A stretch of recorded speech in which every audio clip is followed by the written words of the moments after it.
Assalamualaikum warahmatullahi wabarakatuh. Jumpa lagi bersama saya Dr. Satrio SPTATKL di channel YouTube kesayangan kita, Dr. Gahol. Oke, seperti biasa sebelum nonton konten kali ini, jangan lupa untuk subscribe, like, comment, and share supaya channel ini berkembang dan bermanfaat untuk masyarakat. Oke, seperti biasa kita seruput kopi dulu. Oke.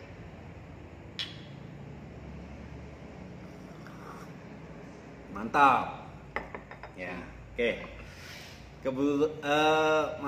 Kebetulan malam ini tadi tanpa disengaja kita kedatangan teman lama, bukan teman lama ya. Kita sering ketemu tapi lama nggak ketemu. Tiba-tiba lagi ronda, mampir ke rumah. Kenalkan nih Om, Pak, Mas Marjoko, ya. Oke, saya lihat dulu dong. Oke. Gimana? Tadi rondanya gimana rondanya? Oh iya, dan ini kondisi seperti ini tetap kondisi masyarakat biar tetap ayem, tentrem kan gitu dan. Yang keras nanti ya. Teman-teman udah dengar nanti Om. Kan kondisi COVID, ya kan? Ada jadwal ronda dengan masyarakat. Kita ngikutilah kegiatan masyarakat. Ronda juga pakai masker ini tadi. Ya. Ini tadi ya pas dilepas lah. Oke. Gitu. Tadi jadi kalau Pak Marjoko ini ya sudah seperti saudara bagi saya. Jadi karena saya di sini perantauan dan di awal-awal saya dulu di Caruban bersama-sama beliau. Ini kalau riwayatnya diceritain panjang. Nggak habis. Seseorang yang multi talent. Iya, multi talent ya. Di saat saya masih sekolah aja, beliau sudah jadi lurah ya. Mbah Lurah ini ya. Sekarang di mana? Mbah Dongkol sekarang sekarang biasa sama dengan Pak Gembar. Sekarang di salah satu dinas di Pemkab Madiun, dinas pemberdayaan masyarakat desa. Cakep. Kalau dulu cuman ya ngelola satu desa, sekarang semua desa Kabupaten Madiun ya. Oh, ini Mbah Lurah berarti ya. Dari Mbah Lurah sekarang Mbah Lurah. Mbah Lurah. Oke ya. Oke, Pak Marjoko. Jadi kita ini ada di channel YouTube Dr. Gahol. Nah, kebetulan saya sering sharing tentang kesehatan atau edukasi kesehatan telinga, hidung, tenggorok. Nah, saya dengar kapan hari kan sempat WA saya tuh. Iya kan, sempat WA saya konsul kalau siapa sepupunya Ya, keponakan. Oh, keponakan. Apa hidungnya gimana cerita coba? Gini, ya ini Dok. Jadi kebetulan ini tadi mungkin tadi pas ya agak longgar terus kita mampir ke sini. Kita lihat masih buka, kita duduk sini. Nah, kebetulan kemarin kita sudah konsul walaupun lewat WA kemarin tuh ya. Namun demikian kan kurang pas kalau saya lihat saja. Kalau kita ngobrol. Apa keluhannya kemarin? Ini karena keponakan itu. Jadi keponakan itu hidungnya itu tersumbat dan hidung tersumbat. Terus itu terus menerus gitu loh. Tersumbatnya terus menerus. Ya, terus menerus. Terus gimana? Karena masih kecil dan juga bukannya usianya sudah sekitar usia bukannya yang baru lulus setelah SMA apa itu ya? SMP. Oh, SMP. Baru lulus SMP. Iya. Karena ini pandemi kan tidak masuk. Iya. Rumah itu. Nah, itu tersumbat terus. Kalau itu pilek kok ini terus menerus. Diobati obat pilek. Satu sisi atau dua sisi? Itu satu sisi ya? Kemarin satu sisi ya? Terus menerus ya? Oke. Nah, ini terus bingung, orang desa kan tidak tahu karena kita di desa nggak tahu. Biar desa kan rezeki kota Nah, orang tua itu kadang kan tidak tahu. Kita sarankan diobati seperti obat pilek kok gak sembuh-sembuh dok.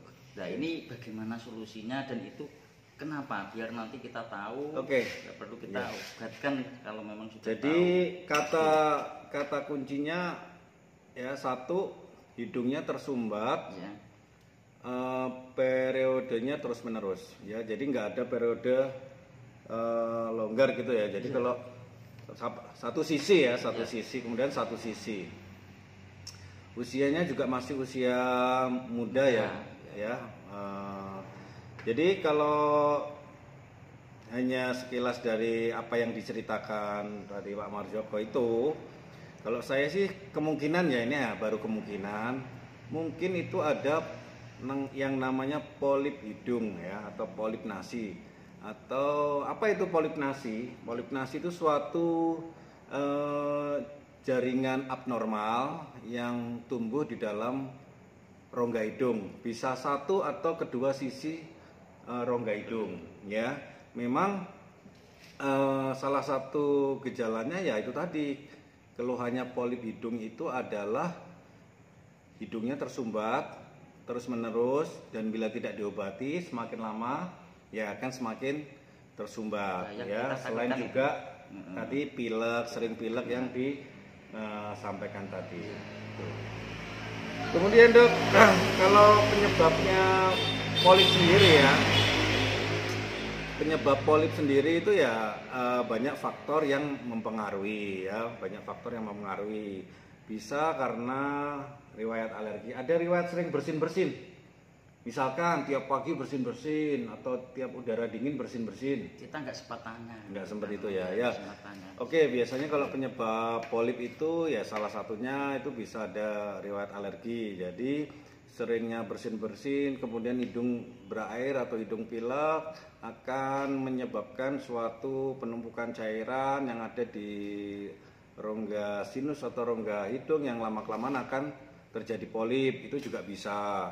Kemudian juga bisa karena infeksi yang berulang ya, yang salah satu gejalanya kalau infeksi di rongga hidung itu adalah pilek ya.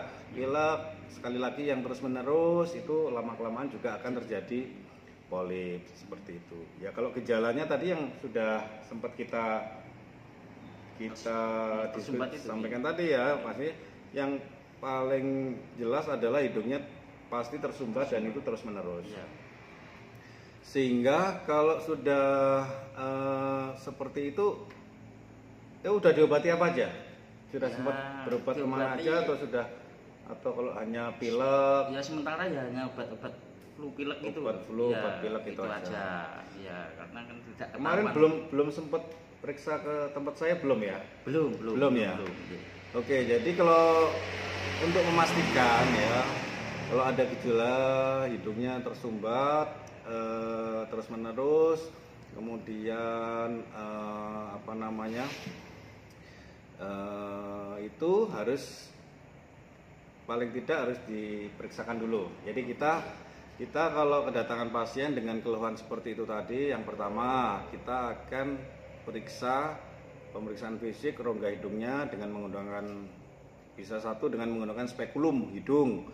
Nanti akan kelihatan di situ apakah ada benjolan di dalam rongga hidung yang abnormal. Artinya gini, kalau ciri-ciri dari pemeriksaan fisik polip nasi itu adalah benjolan yang ada di rongga hidung itu biasanya bentuknya putih ya atau jernih gitu ya, permukaannya licin dan tidak mudah berdarah.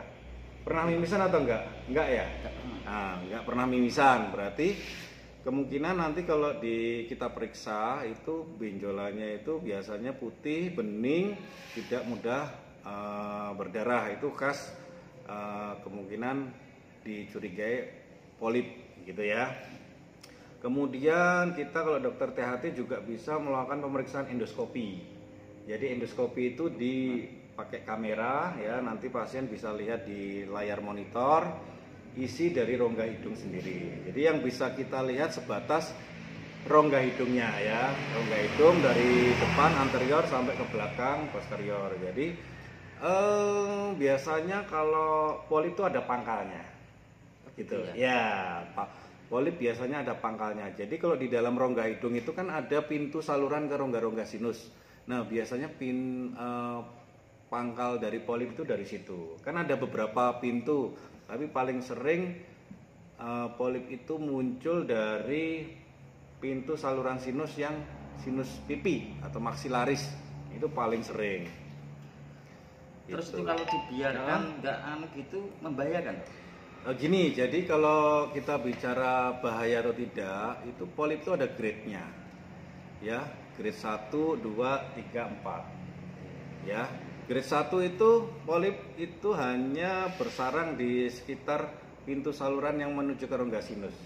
Jadi biasanya pasiennya tidak terlalu merasakan ada keluhan yang berlebihan. Jadi serasa kayak pilek biasa, seperti itu. Kemudian kalau grade-nya 2 itu sudah mulai keluar dari pintu saluran itu. Ya, tapi belum sampai memenuhi rongga hidung. Jadi masih belum terlalu tersumbat. Belum terlalu tersumbat. Nah, grade 3 itu sampai memenuhi rongga hidung. Jadi hidungnya benar-benar tersumbat. Tersumbat itu. Ya. Kalau grade 4 dia bahkan polipnya udah sampai keluar dari lubang hidung.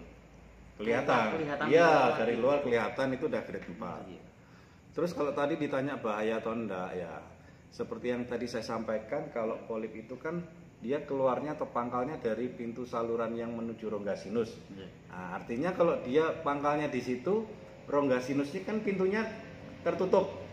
Ya, kalau rongga sinus pintunya tertutup, sudah pasti nanti jadi sinusitis. Sehingga kalau menurut teori yang terkini itu polip itu pasti pasangannya dengan sinusitis. Jadi nggak mungkin terjadi hanya polip saja, tetapi pasti ada sinusitis plus polipnya. Biasanya seperti itu. Ya kecuali ya grade-nya polip masih grade 1, itu mungkin belum sampai menuju ke sinusitis. Ya seperti kita ketahui pada konten sebelumnya dulu, kalau sinusitis dibiarkan bisa komplikasi ke mata atau bahkan ke otak. Berarti kalau melihat seperti itu ya, nanti tak bilangannya deh.